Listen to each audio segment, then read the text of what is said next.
It's Thanksgiving week, so this week we're going to do some fun stuff around the holidays. So let's start off. What is the thing you're most thankful for the past year of NBA action? I'm thankful for our league MVP, Mr. Shea Gilgeous-Alexander, man.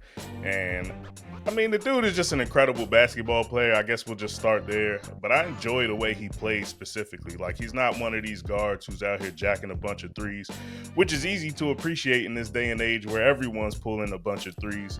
Shea is a guy who can hit the three. He's actually on course for a potential 50, 40, 90 season. He's right there on the edge of that, which is incredible. It'd be the first time in his career, I think.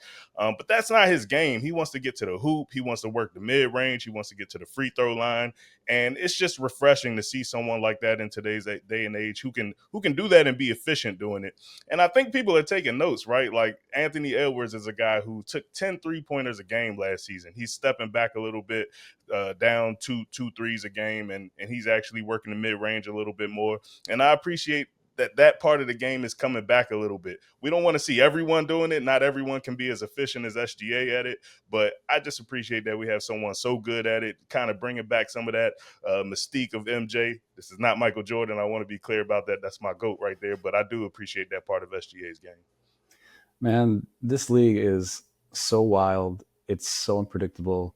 It's dramatic. It's kind of stupid sometimes. We had the season start really with no show jobs and a fake tree planting company. We've got a gambling problem. We've got just John Morant and Klay Thompson going at it. There's just I wake up covering this league. I wake up on an average day. I'm like, what am I going to run into today? Because it's always changing. It's always unpredictable. But also, low key, like the play on the court has been stellar. We've been seeing some really competitive basketball. We've been seeing some teams that no one was expecting. I'm looking at you, Toronto Raptors, coming through and playing really well.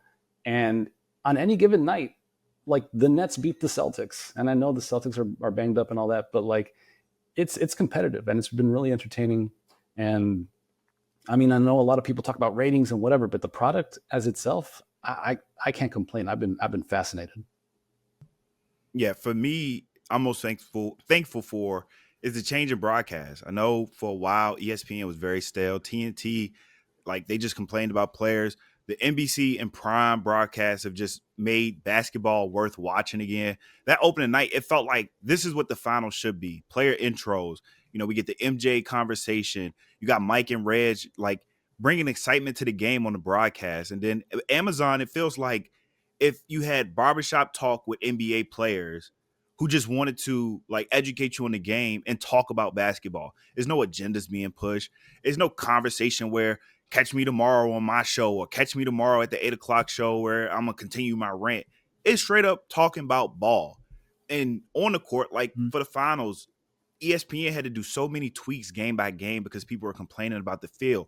That NBC broadcast feels like it is the priority. It is the number one broadcast. And Amazon being like their first year, like they're really good at just being about basketball. So, I know ESPN got the finals. I hope NBC can find a way to get one soon because their product just makes me feel like back in the day when I'm watching basketball games and the excitement before the game happens, the excitement is not with the pregame. It's truly what's happening on the court and you seeing players warm up, you seeing the intros, and then you go into the game where people are just having fun talking about basketball. So that's what I'm thankful for. Is there anything else that could be an honorable mention for y'all as far as thankful things that we're thankful for? I mean, just to piggyback off of what Lorenzo was saying, I do think the parity in the league is kind of exciting to see. It's always nice when we have a juggernaut like the Golden State Warriors kind of running through everyone, give teams that thing to chase. But right now, we're in a state of kind of unpredictability. I have no clue what's going to happen on a night to night basis, and that's pretty cool. I do appreciate that part about what's going on in the league.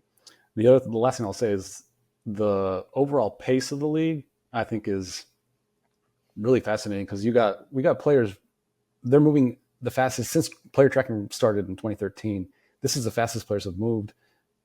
I think coaches know that the best formula for success is to get on the break and try to catch the defense off guard to try to get to the basket. But the game is just moving so quick, and maybe that's the reason why we see some of these injuries. So maybe like we have to be thankful for it in a little with a grain of salt. But it's just been back and forth, and the one thing that's interesting is guys are still shooting threes, but you don't really hear the people complaining about, oh, the 3-pointers ruined the NBA, like it's unwatchable. But they're still putting up threes. I think the difference is that it's just like rebound, catch the ball, go. And this is, in a way, I think it's reminiscent of the pace that we were seeing in the early 80s, late 70s, when I think some of these old heads were first getting into basketball. And it's maybe like, it looks a little bit like basketball used to. Hey, I should throw Wemby out there too. He's kind of out of sight, out of mind right now because he's hurt, but he's literally something we've never seen before in the NBA. And so we got to say, how much we're appreciative of this new evolution of the game through a 7'4", 7'5", whatever he is, guy who can kind of do it all on the floor. All right, last thing we're going to do. Let's build our perfect Thanksgiving meals plates.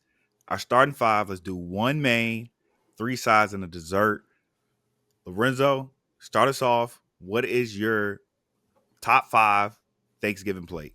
All right, this you're gonna have to bear with me a little bit. This might sound a little unhinged here, but there was one Thanksgiving.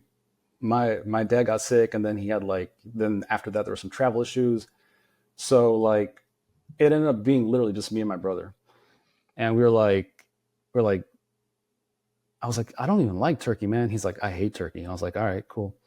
And I'm like, do you want to go through all the work of the side dishes? And he was like, no, not really. And I was like, why don't we just do steak and margaritas? And he was like, all right, let's do that. So I got New York strips. I grilled those. He did the margaritas, salt rim and everything. We threw some potatoes. That was all we did. I don't even need the last side. I'll give you one more side. I'll take some cornbread with that put a little butter on there. We're good to go. But that's what I'm rolling with, man. I mean, I get it. It's not traditional, but if I'm going to eat something on Thanksgiving, I want to eat what I want to eat. So that's what I went with. So no dessert? That's your 4? Margaritas, man. That's my dessert. That's your dessert? Okay. My fault. Sorry, dessert. Prince, what's your plate looking like? All right, so Lorenzo made me nervous when he started off with turkey because although I'm not a big turkey guy on Thanksgiving, I do love a good turkey wing. And so I'm going to go with turkey wings for my main there.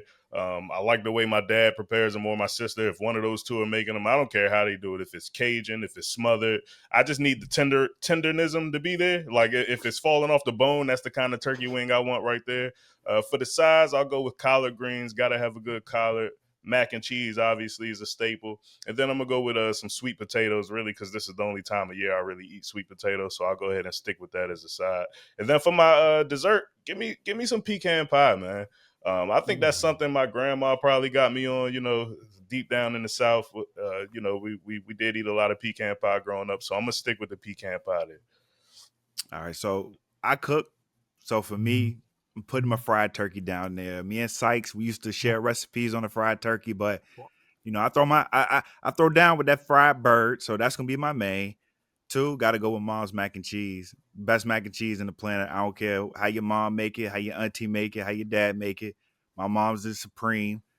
3rd, got to go with some type of green, so I'm gonna go with the collards, but you got to put a little bit of that turkey, some smoked turkey in it, and then I love a good cornbread dressing. Some people like stuffing. I like a cornbread stuffing to go with the turkey. And then for my dessert, I'm real simple. If you can get some chocolate chip cookies, freshly baked, I'm sold. I don't need pies. I don't need cakes.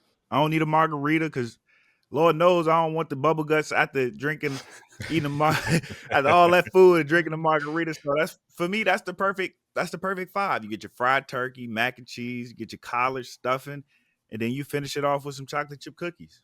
I'm cool with the margarita only because that's probably how I'm starting my day. Like by the time we get to dinner, you know what I mean? We already started with the drinks. Now with those cookies, are you having milk with that? You dairy, man. Nah, man, the stomach ain't built for all that. I eat it with cold water. All right, it's cookies and cold water. Milk, no almond milk, no ice cream.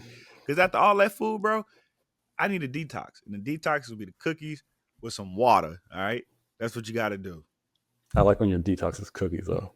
Yeah, like say the best for last, bro. Let's go out with a bang. Not too much of a bang. If I did have to do one dessert, pecan pie is I love that. But being a Miami guy, a little key lime pie. I mess with that too. I like some key lime pie. Boy, It's not you traditional go to Thanksgiving, Lorenzo man. house, you ain't gonna know what Yeah, holiday it is, man. listen. It's I'm Cinco just, de Mayo. Is this Fourth of yeah. July? What are we doing? I Steak and like to, potatoes. just go with what feels right, man. Yeah. Nah, I feel that. I feel that. Well, hey, you know what? I hope you enjoy your Thanksgiving plate, and when you get that margarita, think about Prince for before, and think about me with them cookies afterwards.